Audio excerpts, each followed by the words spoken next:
Mount Lavinia in accordance with the Constitution of the Democratic Socialist.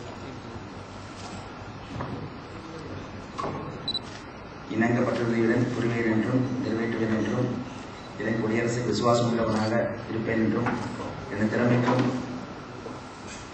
என்றவரை இலங்கை ஜனநாயக சோசியலிச குடியரசின் அரசமைப்பை உறுதியாக போற்றி காப்பேன் என்றும் சத்தியம் செய்கின்றேன்.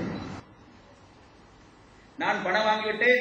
தேர்தல் முடிந்தவுடன் உடனே சென்று அழகு மாளிகைக்கு சென்று மஹிந்த ராஜபக்சவை வணங்கி கூடை கும்பிடு போட்டுவிட்டு அங்கே சென்று சத்தியபிரமாணம் செய்து அரசாங்கம் இணைந்து விடுவேன் என்று சொல்லி துண்டு பிரசுரம் அழைத்து ஒட்டாஞ்சனை பகுதியிலும் பொருளை பகுதியிலும்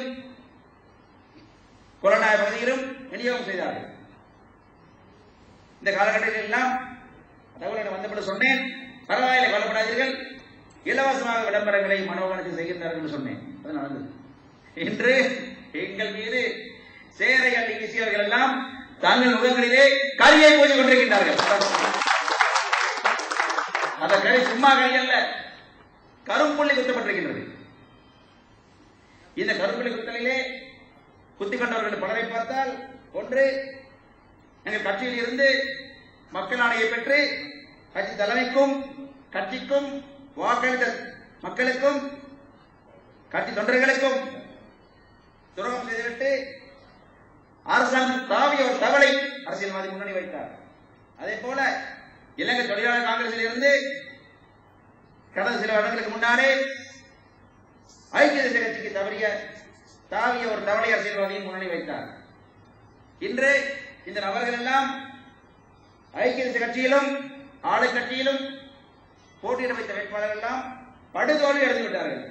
படுதோல்வி என்றால் சும்மா தோல்வி அல்ல, 1000 வாக்குகள் வாங்க முடியாத அளவு தோல்வி அடைந்திருக்கின்றார்கள். ஆகவேதான் சொல்கின்றேன், இது எங்களுக்கு சேரை வீசிய நபர்களுக்கு இன்று மக்கள் முகங்களிலே அழைத்து வந்து உட்கார வைத்து கரிபூசி இருக்கின்றார்கள். அதான் உண்மை. இன்று எங்களது வெற்றி, இந்த பயணம் இது ஆரம்பம்தான், முடிவல்ல. சொன்னது பிகினிங். எதிர்காலத்தில் பார்க்க முடியும். 30,000 வாக்குகளை ஏறக்குறைய கொரோனாவை நகரசபை, கொழும்பு மாநகர சபை, தேவல கல்வி சபை பகுதிகளிலே கொழும்பு மாவட்டத்தில் நாங்கள் பெற்றிருக்கின்றோம். இது 30,000 வாக்குகளை 60,000 அல்ல, 1,00,000 வாக்குகளாக கூடியவர்கள் பெற்ற தீர்வு எங்கள் பயணம், வெற்றி பயணம். இந்த பயணத்திலே எங்களோட இணைந்து கொள்ள முடியும். விரும்புகின்றவர்கள் இணைந்து கொள்ளலாம், எந்த பிரச்சனையும் கிடையாது. இணைந்து கொண்டால் வாழ்க்கை இருக்கின்றது, அங்கீகாரம் இருக்கின்றது, மரியாதை இருக்கின்றது. அதை நேற்றைய வரலாறும் இன்றைய வரலாறும் காட்டிக் கொண்டிருக்கின்றன. ஆகவே இங்கே கடன் கொடுத்துக் கொண்டிருப்பவர்கள் நாளை வரலாறிலே இடம்பெறக்கூடிய வாய்ப்பு நிச்சயமாக மக்கள் தருவார் நம்பிக்கை இருக்கின்றது. இல்லை, தடுமாற்றம் இருந்தால், சிக்கல் இருந்தால், பிரச்சனை இருந்தால் விலகி போய்விடலாம். போனால் அவர்களுக்கு வரலாறு அவர்கள் இடம் தரும். அந்த இடம் வரலாற்றின் குப்பை தொட்டியாக நடக்க போகின்றது. இன்று எங்களை விட்டு போனவர்கள் தடுமாறுவதெல்லாம் எங்கே இருக்கிறார் என்றால் சொன்ன அந்த வரலாற்றின் குப்பை தொட்டியில் தான் இருக்கின்றார்கள். அது உண்மை. ஆகவே இன்று விக்ரமராவர்கள் சொன்னார்கள், தெளிவாக சொன்னார்கள், ஆளுகின்ற அரசாங்கத்துக்கும் ஐக்கிய தேசிய கட்சிக்கும் மாற்றான ஒரு சக்தியாக நமது இந்த ஜனநாயக மக்கள் முன்னணி நவசம கட்சியின் கூட்டமைப்பு, இந்த கூட்டு உருவாகி வந்து கொண்டிருக்கின்றது. அந்த கூட்டிலே இன்னும் பல கட்சிகள் இணைந்து கொள்ளலாம். இனிமேல் எங்களை பார்த்து எவருமே எங்கள் வாக்குகளை எடுத்துக்கொண்டு சென்று நீங்கள் பதவி பெற்று விட்டீர்கள் என்று சொல்ல முடியாது. ஐக்கிய தேசிய கட்சியுடன் நாங்கள் கூட்டு செய்த காலத்தில் எல்லாம் அந்த கட்சி சேர்ந்தவர்கள் சொல்லக்கூடிய ஒரு கருத்து இருக்கின்றது. இது ஏதோ யுஎன்பியின் வாக்கு, ஐதேகவின் வாக்கு, பச்சை நிற வாக்கு, வாக்குச்சீட்டில் எல்லாம் யுஎன்பி என்று எழுதி வைத்திருப்பதாக சொல்வார்கள். அப்படி அல்ல, இது அப்படி அல்ல. இன்று அதையும் மீறி எங்கள் வாக்கு இருக்கின்றது, எங்களுக்கு என்ற வாக்கு இருக்கின்றது, எங்கள் மக்களின் வாக்கு இருக்கின்றது. அதான் உண்மை. ஆகவே அந்த அடிப்படையில் எங்கள் பயணம் தொடர்கின்றது. உங்களுக்கு தெரியும், கடந்த நேற்று முதல் நாள் இலங்கை ஜனாதிபதி மஹிந்த ராஜபக்ச அவர்கள் தொலைபேசியில் என்னை அழைத்தார். அழைத்து சொன்னார், சிங்கள மொழியிலே சொன்னார், நீங்கள் கொழும்பு மாவட்டத்திலே கணிசமான வாக்குகளை பெற்றுவிட்டீர்கள், அதுக்காக உங்களுக்கு எனது பாராட்டுகளை தெரிவித்துக் என்று சொன்னார். நானும் சொன்ன ரொம்ப நன்றி ஜனாதிபதி அவர்களே, ஊன்று கூட இருப்பதை விட சொந்த காலில் இருப்பது நல்லதுதானே என்று கேட்டேன். பலமாக சிரித்தார். சிரித்துவிட்டு இல்லை இல்லை, அதனால்தான் எங்கள் கவனம் உங்களை திரும்பி இருக்கிறது என்று சொன்னார். அவருக்கு நன்றாக தெரியும், ஜனாதிபதி அவர்கள் தொலைபேசியில் அழைத்து சொல்லியோ அலரிமாலையை அழைத்து குரியானை விருந்து கொடுத்தோ மனோ கணேசனை மசிய வைக்க முடியாது என்று அவருக்கு நன்றாக தெரியும், விலை பேச முடியாது நன்றாக தெரியும். அவர் அதற்காக அழைக்கவில்லை என்றும் எனக்கும் தெரியும் என்றார். இது அரசியல் நாகரிகம். இந்த அடிப்படையிலே அவர் அழைத்தார், மரியாதையாக பதில் கொடுத்தேன், அளவுதான். ஏன் சொல்கிறேன் என்றால், நாங்கள் தனித்துவமாக சொந்த காலில் நின்று சுய மரியாதையும் தன்மானத்தையும் முன்னெடுத்தால்தான் மாற்றானவர்களை மதிக்கின்றனர் நாங்கள் புரிந்து கொள்ள வேண்டும். அதை விட்டுவிட்டு வாயை பற்றிக் கொண்டு கையை கட்டிக்கொண்டு கூளை கும்பிடு போட்டுக்கொண்டு தாழ்பணிந்து இருப்போமானால் எங்களுக்கு மரியாதை இல்லை. அப்படியானவர்களுக்கு என்ன மரியாதை என்று நேற்றைய வரலாறு அல்ல ஐயா, இன்றைய தினமே காட்டிக் கொண்டிருக்கிறது. ஆனால் எங்களை பொறுத்தவரையிலே அந்த தன்மானம், அந்த மரியாதை எங்களுடைய எப்பொழுதும் இருந்து கொண்டிருக்கின்றது. அதுதான் ஜனநாயக மக்கள் முன்னணியின் தாரக மந்திரமாக இருக்கின்றது. இந்த தாரக மந்திரத்தை புரிந்து கொள்ள முடியாதவர்கள் விலகி போய்விட வேண்டும். இந்த தாரக மந்திரத்தை புரிந்து கொள்ளக்கூடியவர்கள் தலைமையின் மீதும் கட்சியின் மீதும் விசுவாசமும் நம்பிக்கை கொண்டவர்கள் என்னும் கரங்கோர்த்து வரலாம், எந்த நிபந்தனையும் கிடையாது.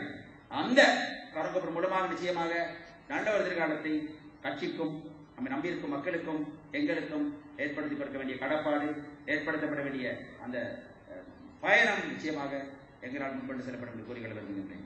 இன்று இங்கே வெற்றி பெற்றக்கூடிய அனைத்து தோழர்களுக்கும் மக்கள் பிரதிகளுக்கும் எனது பாராட்டுகளையும் வாழ்த்துக்களையும் சம்பிரதாயபூர்வமாக தெரிவித்துக் கொள்ள விரும்புகின்றேன். ஆனால் நீங்கள் பெற்ற வெற்றி நீங்கள் மட்டும் பெற்ற தனிப்பட்ட வெற்றி அல்ல, அது கட்சியின் வெற்றி, தமிழ் மக்களின் வெற்றி, தமிழ் மக்களுடன் சேர்ந்து உங்களுக்கு வாக்களித்த ஏனைய அனைத்து மக்களின் வெற்றி. அது மாத்திரமல்லாமல் உங்களுடைய இணைந்து போட்டியிட்ட அனைத்து வேட்பாளர்கள், நமது கட்சியின் தொண்டர்கள், உங்களுக்கு உழைத்த தொண்டர்கள், அவர் அனைவருக்கும் இணைந்த அவர் ஒன்று சேர்ந்த வெற்றி என்று நீங்கள் புரிந்து கொள்ள வேண்டும். மாறாக உங்கள் தனிப்பட்ட வெற்றி. அந்த அடிப்படையிலே இன்று இந்த எங்களது பயணம் ஒரு புதிய கட்டத்தை அடைந்திருக்கின்றது. இந்த பயணம் இன்று ஆரம்பிக்கவில்லை, இந்த பயணம் பல ஆண்டுகள் முன்னர் ஆரம்பித்துவிட்டது. புதிய கட்டத்தை அடைந்திருக்கின்றது. பல சவால்கள், பல சிக்கல்கள், பல துரோகங்கள் அனைத்தையும் தாண்டி நாங்கள் நிமிர்ந்து கொண்டிருக்கின்றோம். துரோகங்களை சொன்னால், துன்பங்களை சொன்னால், சவால்களை சொன்னால் வரிசையாக பட்டியல் போடலாம். அந்த அளவுக்கு தொடர்ச்சியாக துரோகங்களையும் சவால்களையும் சந்தித்திருக்கின்றோம். தனிப்பட்ட முறையில் பார்த்தால் சமகாலத்திலே என்னை விட அதிகமான முறையிலே துன்பங்களையும் சவால்களையும் துரோகங்களை சந்தித்த அரசியல்வாதி இந்த பகுதியிலே கிடையாது. அந்த அளவு சந்திருக்கின்றேன். ஆனால் அனைத்தையும் தாண்டி நாங்கள் வெற்றிகரமாக சென்று கொண்டிருக்கின்றோம். கடந்த பாராளுமன்ற தேர்தலிலே கண்டியிலே நான் தோற்கடிக்கப்பட்டேன். நாவலப்பட்டி பகுதியிலும் கம்பளை பகுதியிலும் எனக்கு வாக்களிக்க விடாமல் தோட்ட தொழிலாளர்கள் தடுத்து நிறுத்தப்பட்டார்கள். மஹிந்தானந்த அனுக்கமகை என்ற ஒரு இந்த பாரத லட்சுமண் சம்பந்தமாக அவர் பேசினார்கள். அவரை கொலை செய்தார் என்று குற்றம் சாட்டப்பட்ட ஒரு அரசியல்வாதி இருக்கின்றார். அந்த அரசியல்வாதி மாற்றுபடியும் தான் கண்டி பகுதியிலே மஹிந்தானந்த அனுக்கமகை, அதான் உண்மை. அந்த நபர் தோற்கடிக்க வைத்தார். அதற்கு பிறகு என் கட்சிக்கு உறுதி வைக்கப்பட்ட தேசிய பட்டியல் அந்த உறுப்புரிமையை தருவதற்கு மறுத்து ஐக்கிய தேசிய கட்சி துரோகம் அடைத்தது. மனோ கணேசன் குரல் பாராளுமன்றத்தில் ஒழியக்கூடாது, ஒழிக்காவிட்டா மனோ கணேசன் ஓய்வு ஊதியம் வாங்கிக் கொண்டு பென்ஷன் வாங்கிக் கொண்டு அரசு விடைபெற்று விட்டு வீட்டுக்கு போக நினைத்தார். அது இரண்டாவது. அதுக்கு பிறகு எங்களை கட்சியிலே மக்கள் வாக்குகளை பெற்று பதவி பெற்ற ஒரு அரசியல்வாதி கவலையாக மாறி அரசாங்கத்துக்கு மாறி சென்று விட்டார். பல துரோகங்கள் வரிசையாக காலத்தில் நடந்திருக்கின்றன. அதுக்கு முன்னாலே பல நடந்திருக்கின்றன. ஆகவே இவை அனைத்தையும் நாம் சந்தித்திருக்கின்றோம். கடந்த காலங்களிலே கொழும்பிலே நாய் பிடிப்பதை போல் நமது மக்களை வெள்ள வேண்டியவர்கள் கொண்டு சென்றார்கள். அந்த மக்களை விடுதலைக்காக, சுதந்திரத்துக்காக, மனிதர்களுக்கு எதிராக நாங்கள் தெருவில் இறங்கி போராடி இருந்தோம். ஆகவே அந்த நேரம் இதை விட பெரிய நபர்களை எல்லாம் நாங்கள் எதிர்த்து போராடி இருக்கின்றோம். உயர் துச்சமாக வைத்து நாம் செயல்பட்டிருக்கின்றோம். ஆகவே இது ஒரு பெரிய விஷயம் அல்ல. ஆகவே இந்த வரலாற்றை பார்த்தால் இந்த வரலாறு சவால்களை சந்தித்து முன்னோக்கி சென்று கொண்டிருக்க தவிர ஒரு பின்னோக்கி செல்வது அல்ல. ஆகவே அந்த முற்போக்கு பயணத்தை அந்த முற்போக்கு செயல்பாட்டை நாங்கள் நிச்சயமாக முன்னெடுப்போம் என்று உறுதி கூறிக்கொண்டு உங்கள் அனைவரும் நன்றி கூறிக்கொண்டு தமிழ் மொழியிலே ஆற்றிய உரையை முடித்துக்